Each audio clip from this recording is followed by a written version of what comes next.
How to stay ahead of the curve to supersize and grow your business. Sharon Horne-Ellstrom here. This is an example of a bell-shaped curve. Yes, I drew it. I know it's crooked and everything else, but it's just to get the idea and remind us of what a bell-shaped curve is. Now, this idiom, this expression, they suspect it came from the military, most probably, but they're not sure. It could have something to do with flying, literally, but it also means that, why it's the bell-shaped curve, and it often refers to that, is because the bell-shaped curve is statistically one of those phenomena that occurs in almost everything that we measure. I like to think for ahead of the curve as early adopters to a product or service or a technology or an idea. When an idea is new, you have early adopters. There's a few people that will start to try it and use the new technology or the new product or the new idea. And then after it becomes popular and more people hear about it, all of a sudden the majority of the people are using it. And then over time, fewer and fewer people question or use or the idea or are using the technology, or new technology comes in and replaces it, for in the example of technology. So if you're ahead of the curve, it means that you are one of the first to change to a new idea, a new way of doing things, a new technology, a new technique, a new strategy, and usually before it becomes popular and by the general population. So how do you be ahead of the curve? Why would you want to be ahead of the curve? Why is it important to be ahead of the curve in your industry, in your market, for your customers than other people? Well, because history shows that the vast majority of people who are first in an industry or who create their own industry or their own specific segment of an industry garner the vast majority of that market share. And once they get the majority of the market share, it's hard for number 2 and number 3 and number 2,000 to compete with them, because once you get the lion's share of the market share, first to market tends to be the companies that dominate that market. So how do we stay ahead of the curve in our business, in our industry, in whatever it is that we're doing? There's several ways we can do that. Number one, we can start by setting our own standards, by setting our own standards for the industry or the business that we're in, by actually creating our own industry, doing it ourselves and coming up with who we want to serve is a good way to segment and set yourself apart in an industry. But over time, as you become successful, more and more people and more competitors will pile on. Another way is to do the opposite of what everybody else does. Now, this is counterintuitive, right? It's like, oh, shouldn't I just set up the same type business that everybody else is setting up? No, absolutely not. You have to find a way to distinguish and differentiate yourself so people know if you are for them or not. If you're just another business consultant among the sea of business consultants or life coaches or dentists or chiropractors or doctors or whatever, if you don't distinguish yourself in some way, people can just grab the yellow pages, they can look up somebody, anyone in your industry, and they can go to that person and get the same products and services that they would get from you. If you're in that category, it's time to find a way to stand out, to differentiate yourself, to find what is the reason people should come to you.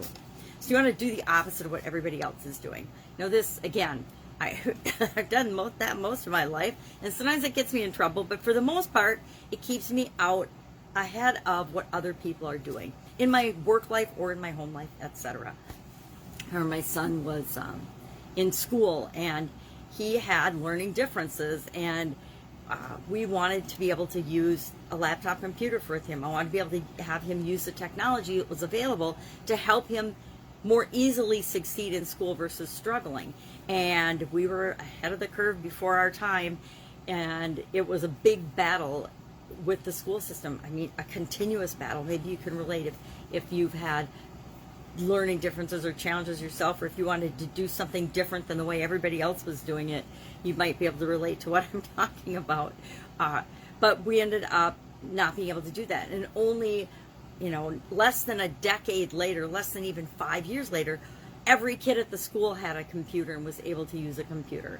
So things change, but there's an example of being before your time, ahead of your curve. Hey, computers are coming. They're going to be the wave of the future. Let my kid use his computer. And it was just a huge deal with the school system, and we ended up having to find other solutions to that particular challenge. What's another thing you can do to stay ahead of the curve? You can do things better than everybody else does. You can find a new process, a new way of doing something that's been done, that's the results been gotten before, but maybe you can find a way that makes it faster, easier, more efficient, or more effective to provide that result for people. You can take it further than everybody else. So maybe everybody else, let's think of an example. Everybody else does something a certain way and gets people a certain result, but you take them beyond that result and address the problems. Whenever we solve a problem for somebody, it creates other challenges or problems in their life. So you don't just address the main problem. Maybe it's educating your kids. Maybe it's growing sales for your business, getting leads into your business.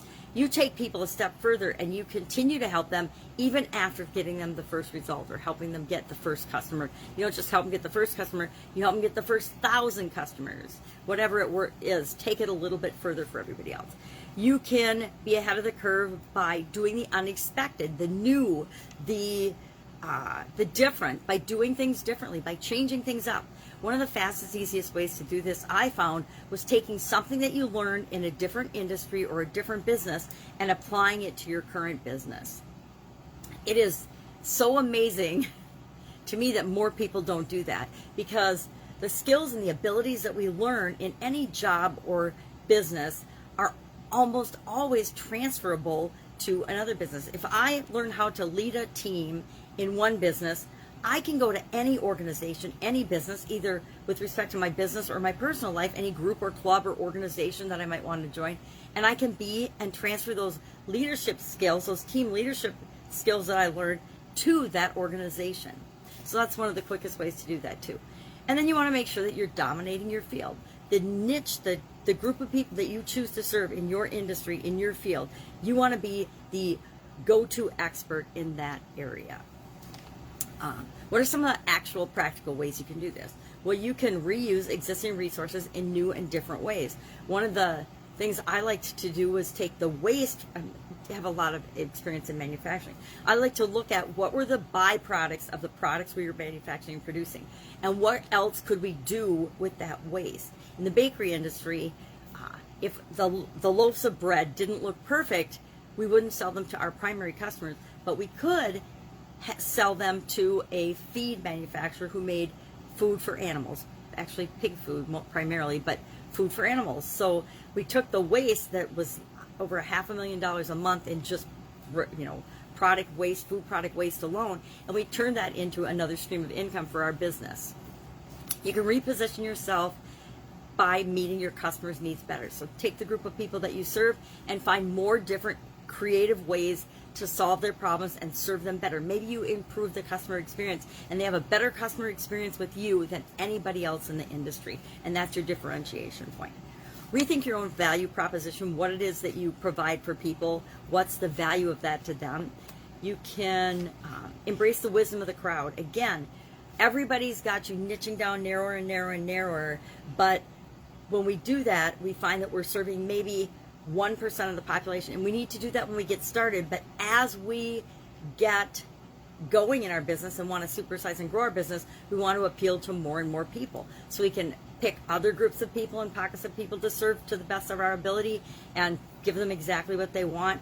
Or we can look at what are some bigger projects and processes and systems and solutions that we can provide to people that are that they're asking for. We want to ask the people and embrace what they ask for and make sure we're continuing to serve them and give them the best that we possibly can. We could take a more creative approach to execution, how we serve those people. We can also, I found a really interesting piece on how to keep ahead of your industry and 10 tips to do that. I'm going to run through those really quick because I thought it was a great list. Number one, how do you keep up with the trends in your industry? And the way you stay ahead of the curve is by keeping up with what's going on in your industry and the trends in your industry. You can be a voracious reader. My friend Apple loved this one. This was number one on the list. Read all that you can on your industry, your market, the world in general. Number two, get involved in your industry. Don't just sit back and watch what goes on in your industry. Be an integral part of that industry. Join the organizations that support your industry. Be a leader in those organizations. Number three, network. Number four, Keep in touch with your customers. Our customers are our greatest source of information. They will tell us everything we need to know to serve them to the best possible ends of the universe and back if we just ask them and have conversations with them. Monitor your business. Keep track of your results and your numbers. Pay attention. Know what's going on in your business. Not everybody else's business, your business. What business is the most important business in the whole wide world? Your business is. Number 6, study statistics and pay attention to statistics. Look for that bell curve. Know what things mean. Know what's going on in your industry and what the statistics are. Is your industry growing or dying? And what does that mean for you? Don't be the buggy whip salesmen that find that their product is obsolete because we're traveling by car and not by buggy and horse and buggy anymore. Number 7, observe your competition. Watch what your competition is doing. Do not copy them. If you're copying anybody, literally copying them, you're always losing. That is my opinion, of course. Number 8, get out of the office. Get out and about and find out what's going on in your world. Think outside the box. Think of problems in different ways. Think of solutions. Be solution focused. Think of problems and situations and how you can solve them for your customers in ways that nobody else is doing. And finally, think long term. Don't just think, what am I going to do? What's the quickest, easiest, fastest solution right now? Think 5 years out, 10 years out, 20 years out, if you want to supersize, grow your business, and have longevity. So those are just some of the fun ways that you can stay ahead of the curve. I personally have an affinity for this particular idiom and an expression. I can share that another day, why I do. But love to know what you think about it. How has it impacted your life, your business? Are there any questions you have about how you could apply this or use this in your business right now? If so, hit me up. I actually am trying out a new tool on Facebook where you, and on this particular video where you can direct message me. Try it out. Let's see if it works. Otherwise, have an awesome day, and I will, of course, be with you tomorrow with another leadership idiom, doing leadership idioms for the rest of the month, and what it means, where it comes from, and how you might use it in your business and maybe even in your life. Have an amazing day. Bye. Get ahead of the curve.